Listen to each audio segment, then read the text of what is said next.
नमस्कार, मैं हूं आपके साथ आस्था कौशिक। आज जो रिपोर्ट या जानकारी मैं आपके लिए लेकर आई हूं, इस वीडियो को बहुत ध्यान से सुनिएगा क्योंकि ये रिपोर्ट और ये जानकारी बेहद हैरान और हम सबको सावधान करने वाली है। हाल ही के दिनों में जो घटनाक्रम हुए, उसके बाद हिंदुस्तान और पाकिस्तान को लेकर जो माहौल इस वक्त चल रहा है, उस सब से आप पहले ही वाकिफ हैं। लेकिन इन तमाम सर्कमस्टांसेस के बीच में पाकिस्तान ने एक नापाक साजिश रची है। अगर आप भारत के नागरिक हैं और देश के किसी भी हिस्से में किसी भी कोने में रहते हैं, और ख़ास तौर पर अगर आप ऐसी जगह पर रहते हैं जो सेना से जुड़े हुए हेडक्वार्टर्स यानी कैंट एरियाज, एयरफोर्स स्टेशंस, उनके कैंपसेस की जगह हैं या उसके आसपास की जगह हैं, तो बिल्कुल सावधान हो जाइए। सिर्फ यही नहीं, यदि आप आम नागरिक भी हैं तो इस रिपोर्ट को बिल्कुल ध्यान से सुनिएगा। पहलगाम अटैक के बाद भारत की ओर से सिंधु समझौता सस्पेंड किए जाने पर पाकिस्तान बौखलाया हुआ है और उसकी बौखलाहट अलग अलग मंचों से आप सभी देख ही रहे हैं। और हाल ही में गवर्नमेंट ऑफ इंडिया ने भी उस पर डिजिटल स्ट्राइक की है और नफरत फैलाने वाले, भारत के विरोध में गलत जानकारी और भड़काऊ कंटेंट पब्लिश करने वाले ऐसे बहुत सारे डिजिटल हैंडल्स पर भी भारत सरकार ने एक्शन लिया है। भारत की ओर से किसी तरह की सैन्य कार्रवाई की संभावनाओं के बीच अब पाकिस्तान तरह तरह के हथकंडे अपना रहा है। अभी हाल ही के वक्त में यह देखा गया कि आम लोगों को मोबाइल पर कॉल करके पाकिस्तानी हैंडलर्स उनसे सेना की जानकारी निकालने की कोशिश कर रहे हैं या किसी भी तरह से उनको बातों में उलझाकर, इधर उधर की बात करके, उनसे कोई कनेक्शन निकालकर या उनके पड़ोसी या उनके क्लास में पढ़ने वाले या जहां से वो पोस्टेड रहकर आए हैं, कहीं से भी कोई कनेक्शन निकालकर उनको बातों में उलझाते हैं, इधर उधर की बात करते हैं और खुफिया जानकारी इकट्ठा करने की कोशिश करते हैं। और ये हाल के ही वक्त में हो रहा है। इसीलिए मैं कह रही हूँ, आप सभी सावधान हो जाइए। और इसके लिए वो खास तौर पर ऐसे लोग जैसे बच्चे उनको भी चुन रहे हैं जिनका ताल्लुक सेना के कैंट एरियाज या फिर वायु सेना के किसी स्टेशन से जुड़ा हुआ हो। ये तमाम पाकिस्तानी भारतीयों का डेटा चुराकर कॉल करके आपसे बातचीत शुरू करते हैं और खुद को कोई जिम्मेदार अधिकारी बताते हैं और आपसे किसी तरह के कनेक्शन से ये बात शुरू करते हैं और फिर लोगों से खुफिया जानकारी निकालने की कोशिश करते हैं। उदाहरण के तौर पर एक तथाकथित कॉल जो काफ़ी स्प्रेड हो रही है, मैं आपको सुनवाना चाहती हूँ। यहाँ पर एक पाकिस्तानी हैंडलर एक भारतीय बच्चे से बात कर रहा है। ये बच्चा सीनियर सेकेंडरी में पढ़ता है। आप खुद अंदाज़ा लगाइए कि किस तरीके से इसने बच्चे से बातचीत शुरू की और कैसे ये धीरे धीरे खुफिया जानकारी निकलवाने पर आया। इससे इस बात में बड़ा इंटरेस्ट था क्योंकि ये बच्चा कैंट एरिया में कभी रहा था, इसके पिता सेना में कार्यरत थे। हालांकि रिटायर होने के बाद ये लोग बाहर शिफ्ट हो गए, लेकिन फिर भी उस कनेक्शन को निकालकर कैसे ये बच्चे से ये मूवमेंट जानने की कोशिश कर रहा है कि बेटा पापा यहाँ पर हैं या फिर बॉर्डर के लिए निकल गए। आप सुनिए, वो कॉल मैं आपको सुनवाती हूँ। वैसे तो ये कॉल लगभग 4-4.5 मिनट के आसपास की है जो तथाकथित रूप से स्प्रेड हो रही है, लेकिन मैं आपको उसका कुछ हिस्सा सुनाती हूँ जिससे आपको जानकारी करने में मदद मिलेगी और ये समझने में मदद मिलेगी कि कैसे ये हैंडलर्स लोगों को ट्रैप करके सेना की मूवमेंट और खुफिया जानकारी निकालने की कोशिश कर रहे हैं। तो सुनिए ये कॉल। आई थिंक उड़ जा रखे हैं ना, नफरी तो सभी उड़ जा रखे हैं। कैंट में आप लोग नहीं अभी जाते? कैंट से काफी दूरी में नहीं, क्वार्टर कैंट से दूरी नहीं है। हम लोग कैंट के बाहर रहते हैं, मतलब रेलवे स्टेशन के पास रहते हैं, बठिंडा रेलवे स्टेशन के पास।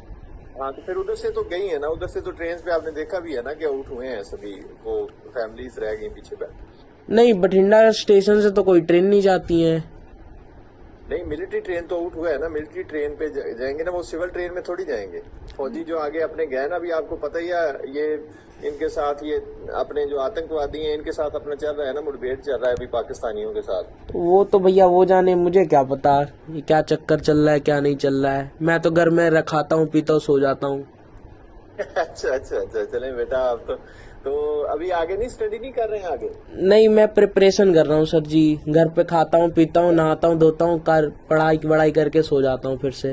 गुड यार, गुड। तो यूपीएससी का कर रहे हैं, किसका कर रहे हैं प्रिपरेशन, किसका कर रहे हैं? मैं इसका मैंने तो फॉरेन IFS के लिए करना है, इंडियन फॉरेन। तो देखा आपने, ये बच्चा समझदार था और इसने किस तरह का जवाब दिया और किसी भी तरह की कोई जानकारी मुहैया नहीं कराई। तो आपको भी ऐसे कॉल्स पर नज़र रखनी है। और अब मैं आपको कॉल का वो हिस्सा सुनाती हूँ कि दरअसल जब इस कॉलर ने, ये पाकिस्तानी हैंडलर जिसकी ज़बान आप सुन सकते हैं, जिसके फ़ोन कॉल पर आप उसकी आवाज़ सुन सकते हैं, उसने इस बच्चे से बातचीत की कोशिश किस तरह से की थी। कल राधे श्याम शर्मा जी से मेरा वार्तालाप हुआ था। हाँ जी। तो शायद उन्होंने मे भी आपको बताया भी होगा ना। साथ में आपका सिक्योरिटी फीस आपने डिपॉजिट करवाए थे 5000 रुपीज ना, तो वो आपके रिकूप नहीं हो सके थे क्योंकि हमारे पास से तो आप फिर पास आउट होकर निकल गए थे ना। हाँ जी। आप इधर, हाँ जी। तो अभी वो आपकी अमाउंट जो थी वो किस नंबर पे आपने डिजी कैम पे किस नंबर पे डाला हुआ था उसमें? मैं इसी ये 8872 जिस फादर के नंबर पे डाला हुआ था। अच्छा, फादर वाले पे डाला हुआ था। ठीक ठीक ठीक ठीक ठीक। ये मेरे साथ ये जो 8872461528 वाला ना, यही नंबर है आपका? हाँ जी, हाँ जी। इस पे चले उसमें ना फिर इजी पे हम कर देंगे, वो रिकूप आपका रिकूप हो जाएगा ना उसमें। तो हाँ मैंने कहा जी। चले आपके पापा ने तो देखा आपने किस तरह एक छोटा सा कनेक्शन निकाल के इसने बातचीत की कोशिश की। आप कॉल का अगला हिस्सा सुनिए, धीरे धीरे कैसे ये अपने मोटिव तक आता है।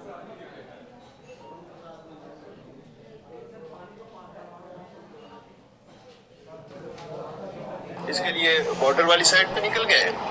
मैं तो कैंट के बाहर रहता हूँ, मुझे नहीं पता सर जी। एक्चुअली ना क्योंकि इनसे वार्तालाप नहीं हो पा रहा है, तो कल आपके पापा ने बताया था कि मैं भी शायद फैमिलीज वगैरह पीछे हैं, बाकी तो सभी लोग कह रहे थे कि आउट हो गया इधर से। आप बता दो, स्टूडेंट के नाम बता दो, मैं उनसे खुद ही पूछ लूंगा कि आपकी सिक्योरिटी फी आगे की नहीं आई। हाँ, आपका शगुन था, शगुन एक थी फीमेल थी, शगुन आपकी क्लासमेट थी और साथ में उनके तो देखा आपने, कॉल एक को किया और किस तरह कनेक्शन से कनेक्शन निकालकर धीरे धीरे ये जानने का प्रयास करता हुआ ये पाकिस्तानी हैंडलर कि पापा यहाँ हैं या बॉर्डर के लिए निकल गए, ट्रेन पकड़ ली या पकड़नी बाकी है। कुछ और स्टूडेंट्स जो उस कैंट एरिया के स्कूल में इस बच्चे के साथ पढ़ते थे, उनके पापा मम्मी कहाँ हैं, ये तक जानने का प्रयास।